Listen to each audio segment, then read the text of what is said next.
Ok, là on va parler des 3 questions.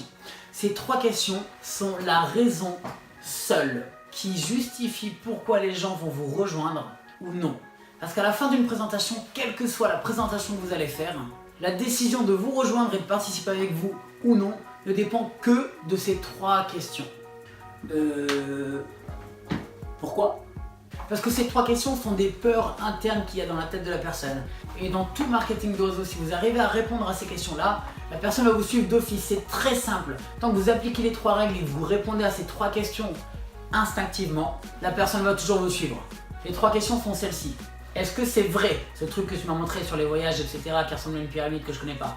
Ce truc, là. Est-ce que ça marche réellement? Est-ce que je peux vraiment voyager? Est-ce que je vais vraiment gagner de l'argent avec ça? Est-ce que je peux le faire? Est-ce que moi je serais capable de faire ça? Est-ce que réellement je pense dans ma tête que je serais capable de trouver des personnes, etc. Est-ce qu'on va m'aider? Ouais, mais si jamais j'y arrive pas, est-ce que je vais quand même avoir de l'aide? Ou je vais tout devoir faire tout seul, etc. alors je sais pas le faire? Mais ces 3 questions ne vont jamais vous être posées. La personne n'osera jamais vous le dire. C'est des questions qui se passent dans sa tête au moment de la présentation. Si vous réussissez à y répondre, la personne vous suit à 100%. Et du coup, comment?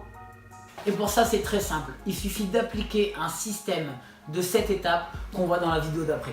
En réalité, le système, comment il va répondre à ces questions-là? Lors de la présentation, on appuie avec des faits et des points réels. Et en plus de ça, durant la présentation, on prend des histoires de personnes qui ont déjà voyagé, qui ont déjà gagné de l'argent. Et en plus, comme tu as pu voir, on édifie un présentateur qui a déjà voyagé. Donc dans sa tête, est-ce que c'est vrai?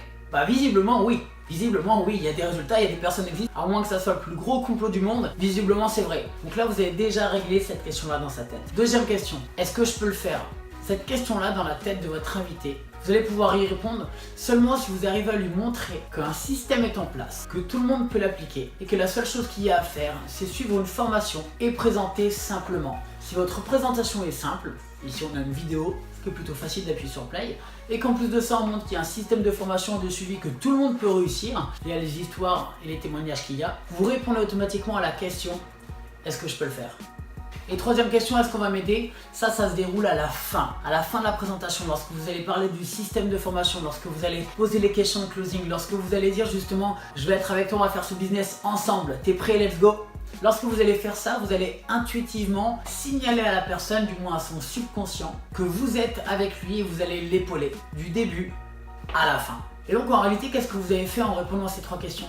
Vous venez simplement lui dire: j'ai découvert un concept de voyage, ouais, qui est réel, effectivement, t'en as la preuve. En plus de ça, c'est très simple, tu vas forcément t'éclater. Et regarde, il y a forcément des gens autour de toi qui voudront ça, donc tu vas gagner de l'argent. Et tu sais quoi, pour que ça soit encore plus fun, on va le faire à 2 et dès demain t'as de l'argent, ou dans 1 an, dans tous les cas. C'est cool! Et du coup, comme c'est lui-même qui a répondu à ces questions dans sa tête, c'est lui qui se dit ça. C'est lui qu'on est convaincu. C'est lui qui se rend compte que c'est réel. Et c'est lui qui vous suit. Et donc du coup, grâce à ça, on n'a pas convaincu la personne. Puisque convaincre, ça serait vendre. Ça serait prouver que c'est réel. Non, on lui a fait comprendre par elle-même qu'on est en train d'écrire le futur. En gros, simplement, ici, vous répondez à un besoin. Une personne très célèbre a dit que pour devenir riche, trouve un besoin et comble-le. Et bien, World Venture, c'est ça. Et est-ce que tu auras un exemple? L'exemple, ce serait, tu vas voir un bébé qui fait que pleurer, qui a le ventre vide, qui n'a pas mangé depuis 12 heures. Et là, tu vas lui dire: écoute mon bébé, je vais t'emmener dans un restaurant, pas cher du tout, qui est très très bien. Tous les bébés qui y sont allés, ils ont adoré, ils ont bien mangé, et après ils ont arrêté de pleurer, et j'y vais avec toi. Viens, on y va? Et donc voilà, je sais que je caricature un petit peu, mais c'est exactement ça. Les questions qu'on se pose à 15 ans dans notre tête pour chaque situation sont exactement les mêmes qu'on se pose à 40 ans pour toutes les autres situations. Le raisonnement est le même, sauf que plus on vieillit, plus on a tendance à être pessimiste par rapport à des erreurs passées ou par rapport à des choix qui nous sont arrivés. Mais les questions sont les mêmes, donc si vous arrivez inconsciemment à y répondre, quel que soit votre langage, la présentation, ce que vous dites à l'intérieur, tant que c'est correct et que vous répondez à ces questions-là, la personne va vous suivre. À toutes!